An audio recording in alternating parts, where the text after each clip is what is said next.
Hey guys, Nick here. Welcome to the Omniverse of Nick's next WWE story, universe and story exclusive. What if John Cena stayed in WWE full time? And this is the finale and a big one, just like the Dale one. So pack yourselves in. Before we get started, be sure to smash the like button and subscribe to the Omniverse of Nick. And check out the About tab and homepage so you don't miss anything past, present, and future for the Omniverse. With all that said, let's begin.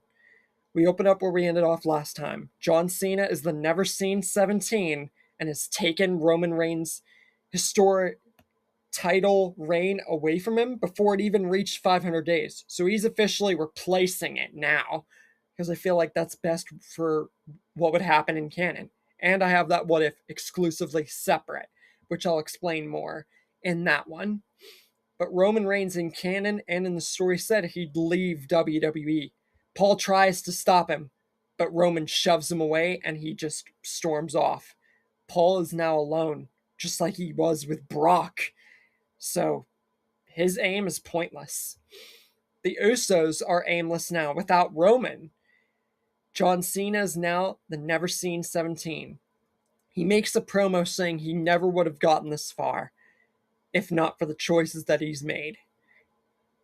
This championship shows he is going to be a true champion and show the historic title reign that Roman Reigns never did because he was egotistical and needed to be brought down.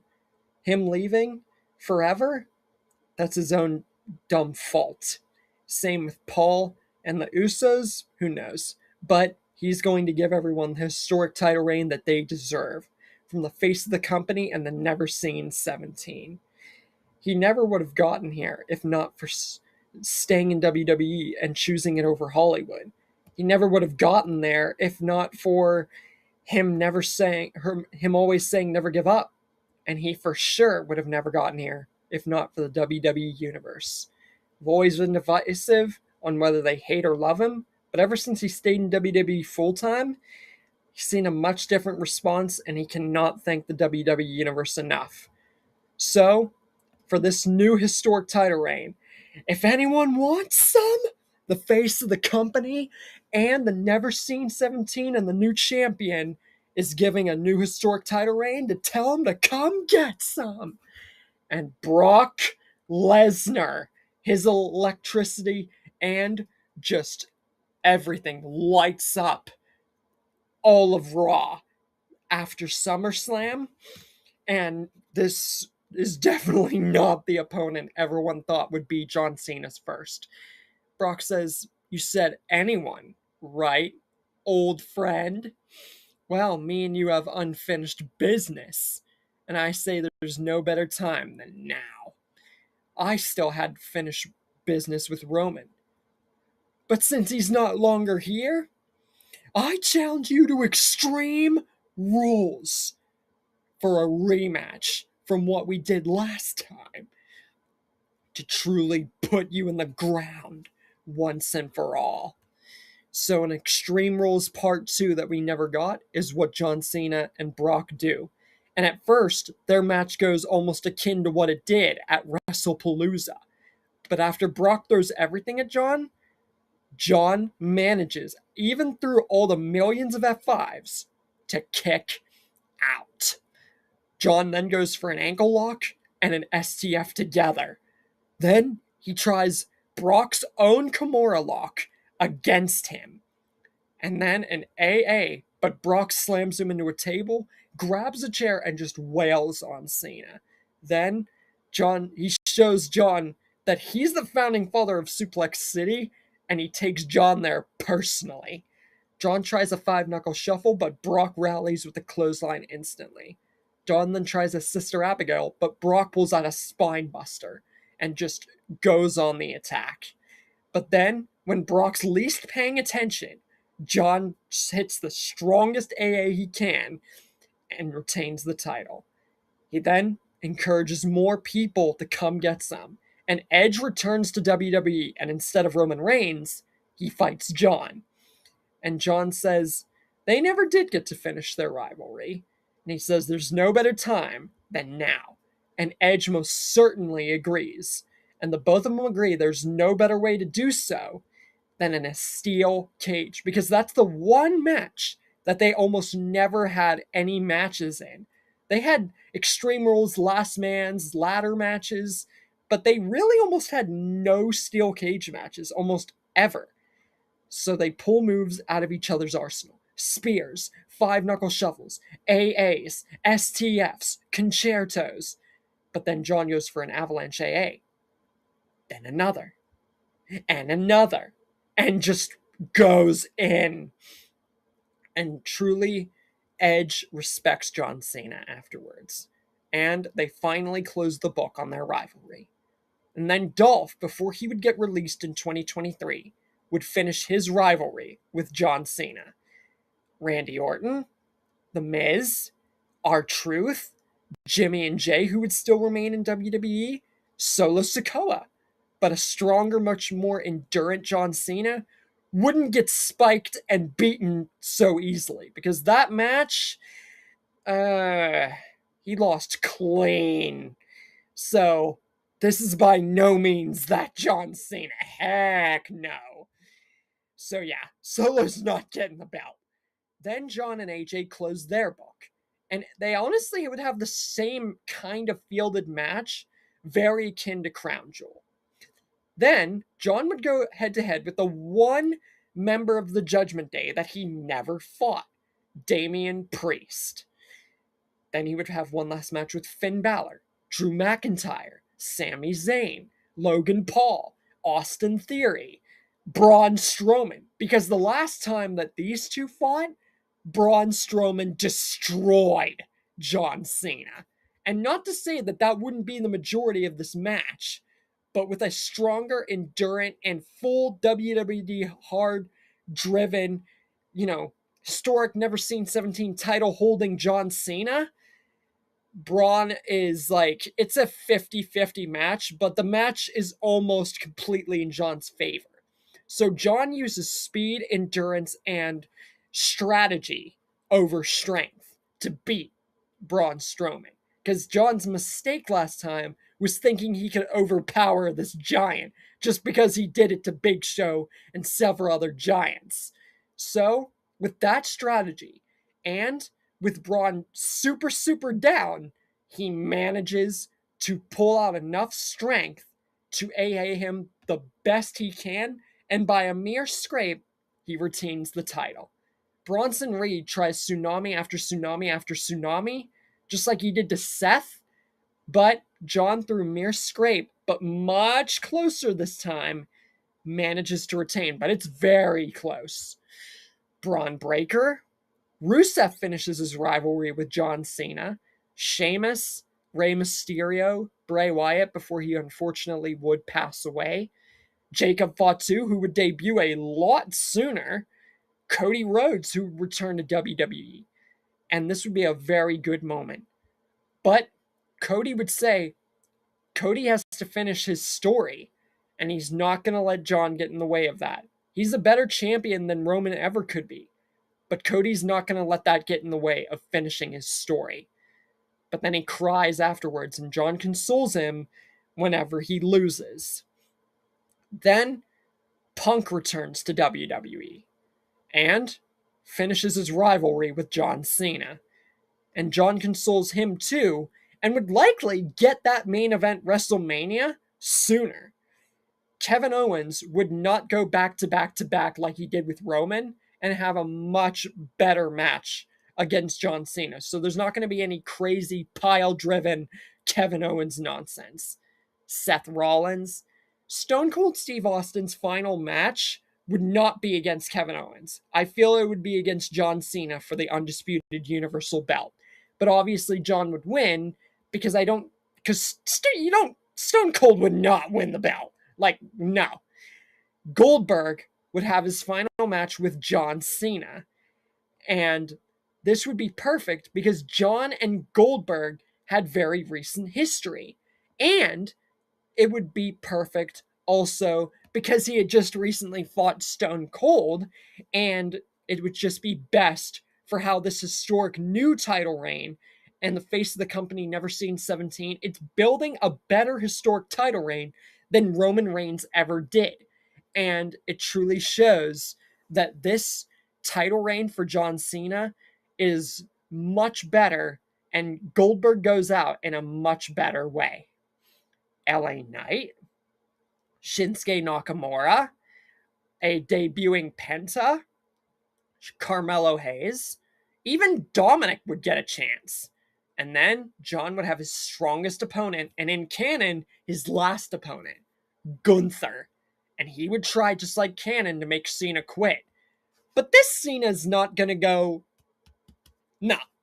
He's not on a retirement tour. He's a freaking having an historic title reign, and he's stronger, more endurance, and he's far more driven. So he's not going to give up. And the only reason that he did in the past to Kurt Angle and one other person 20 plus years ago is because he was at the very beginning of his career. And the reason he gave up in his final match is because that's how he wanted to go out. And it's just, he realized that he was done. And he was basically putting Gunther over as the career killer. But this time, there's no reason to do that. So, John, even though this is his toughest match, Gunther eventually, throughout all the elbows, power bombs, sleeper holds, he begins to lose grip. And John Cena still has plenty of strength.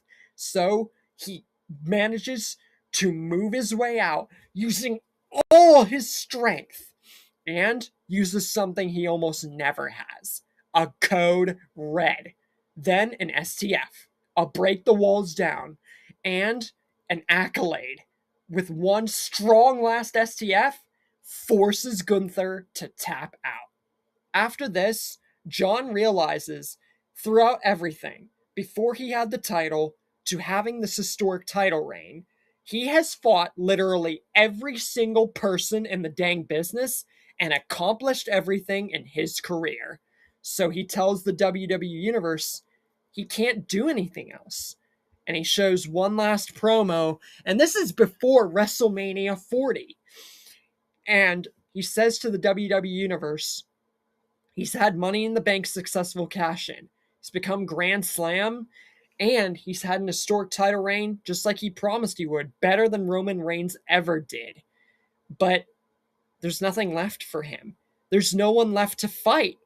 And honestly, John just feels that his time is up. So, it's time to go.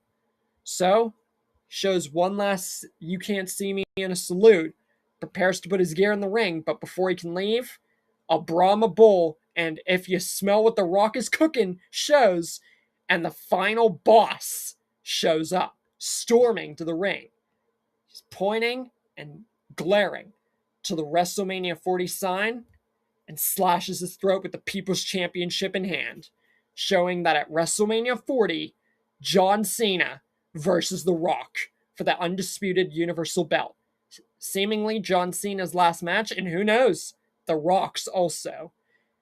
Blow after blow, finisher after finisher, cinematic moment after cinematic moment, stun after stun. They amaze, just arouse, and completely build in the crowd to the fact that we're getting this a third time, and that it could be the end of both the most illustrious careers in all of professional wrestling.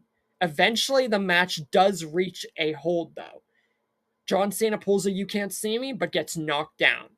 And then he manages to get him in an ankle hold, but then he pulls out a spine buster. And he uses Rock's own move, the People's Elbow, and lands it. And then a 5-knuckle shuffle and one final attack, and he's the winner. The Rock cannot believe his eyes. The People's Elbow worked against him. They hug it out, shake one more time, and have one last cinematic moment. And John says, now his time is up. It's time for him to go. But he's not taking the title home with him. It would make him no different than Roman Reigns and no different than Punk and so many others. So he does something that shocks the entire world. He gives the belt to The Rock. And The Rock and the entire world are shocked, bewildered, stunned, and completely thrown aback. And The Rock says, "Why, after everything, would you give the belt to me? Why not keep it or make it vacant for the universe?" And John says, "Because I know what you'll do with it, and I trust you." I realize there's more to the WWE universe than being loved, being hated, fighting for everything, winning it all. I just realize there's more to it now. It's about them. It's about the WWE universe. It's about making moments. It's about building something. And that doesn't happen without each and every one of them. Without them, there's no John Cena, no Rock, and there's no WWE. I didn't think I'd ever get this far. When I stopped Hollywood to choose this full time, and I already became a 16-time champion, I never thought that I would get as far as I have. But I did. I did it all. I fought for it all. I accomplished it all. And I did it. And I know that if there's anyone who will move the future of the business for future generations and move onwards and show hustle, loyalty, and respect, it's you, Rock. Goodbye, old friend. And he prepares to put his gear in the ring and walk away. But The Rock hugs him, and they share one final moment. And The Rock says he never would have gotten where he is if it wasn't for John. Sure that The Rock chose Hollywood full time, and John is the first one who has been able to turn it off completely, choosing Hollywood and then just turning it away for WWE full time. So The Rock really knows that he can't just respect John Cena. He loves the frick out of him and can truly say he wouldn't be where he is without John Cena. So he says, "Okay, goodbye, friend, but there's one thing you need to know before you go. I can't accept this. I chose Hollywood full time. We both made our decisions, and I respect and love the frick out of you for it, man. But I can't accept this. I know that I don't got much left in me, and honestly, I thought this would be my last match. So, even though I'm not going to be the one that holds this belt, although I'd love to have that one more title reign, I'm going to give it to someone who I know will do what you wish. Hustle, loyalty, and respect, and the future of this business. And someone who I think should I not only have my final match with, but you should have at least one final interaction with him." And with OTC overhead, Roman Reigns, after 3+ years, returns to WWE. Stares down John Cena one final time, and the two shake hands, truly showing Roman Reigns respects John Cena now. And truly, the title reign that John Cena had, even if it was not even not the 1,316 day, it would come exceedingly close, or it would at least be way, way, way, way, way better, in my opinion. Numbers don't matter. How it does. And it truly shows that Roman Reigns has a way different field on John Cena now. And he can say he respects and loves John Cena too. And The Rock gives Roman Reigns the belt as he prepares to fight Roman Reigns for his final match. And they lock up. Bloodline rules. The Rock versus Roman Reigns for the undisputed Universal Belt. Triple H, the entire WWE Universe, and the roster have one final goodbye to John Cena, including Roman Reigns, before he puts his gear in the ring and he says goodbye, going out in a much better and different way than in canon, and truly showing that if John Cena had chosen to stay in WWE full-time, would have been the best decision of his life. And that's where this end of the story I'm about to do comes in. And I just gotta say, thank you, John Cena. It just makes the retirement set in a lot more. Still can't believe it's real. Thank you, John Cena. Thank you for everything that you've done, shown us. Thank you for 20 years of the best that I have ever seen in WWE. Thank you for getting me into the business, man. So, we end another story. The first WWE story, unless you want to count the Walking Dead crossover WWE Roman Reigns story. But this is the first real WWE story, and of course it concerns my hero as well as many others. Also wearing the shirt, "Thank you, Cena."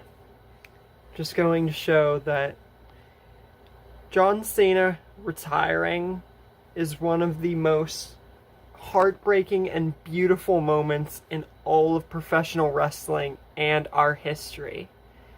And to see him go is just something that is going to stick in our hearts forever. Not only because many of us think that he could have done so much more, but because of how beautiful his send-off was, even if many others disagree with the outing and how his farewell tour ended. And I think mainly it could have been a lot more beautiful and even 20, 30, 50 times better, as you've seen in the story, if John Cena had chosen, in my opinion, the better of the two, staying with the business and not going full-time Hollywood. But everybody makes their decisions, and John Cena made his. Gotta love him for it. While he was with the business, he gave us some of the most beautiful and amazing moments as a professional wrestler. All the way to getting Grand Slam and 17-time champion, turning heel for the first time, and getting us to really hate it. And just showing us the level that he could do. And yes, he had many of times where he would doubt himself, and that he's so vocal and honest about how we are as fans, and how himself he behaves and acts and fights as a professional wrestler. But in my opinion, there's only one man that can tell everybody, or that someone can say is the best and the face and the top tier superstar in all of WWE and professional wrestling. And his name is John Cena. And like I said, it's been over a month since that day. It's still setting with me, and probably millions, close to billions across the world, how tough it is to lose one of the best, if not the best in the business. But he made his choice. We gotta love him for it. I bet that all of us will remember the fun, sad, the slow, the stale, and the beautiful, and the ruthless aggression that came with John Cena. Probably the best professional wrestler and the face and ultimate example of what makes WWE WWE. Talk about can't seeing him. I think that we can all say we have truly been able to see you, John Cena. Seen everything that you've brought to the business, and everything you've given to us as examples of what human nature is capable of, just to entertain the fans, and how someone like me can really show how much you influenced not only my life, but millions and billions across the world. I'm sorry, I'm getting a little emotional here. So thank you, Cena. Just like the shirt and just like everybody across the world. Thank you, Cena, for impacting my life and everybody across the world. Thank you. And with this, the story comes to an end. A beautiful, sad, and getting me all kinds of emotional ending. Probably the most emotional story that I've ever created on this channel, besides the Dale story, if I'm being completely honest. But there's probably going to be lots more, along with the Lightning McQueen one, I'm sorry. Walking Dead. Just there's going to be a lot more coming that are probably going to make me feel the same exact way.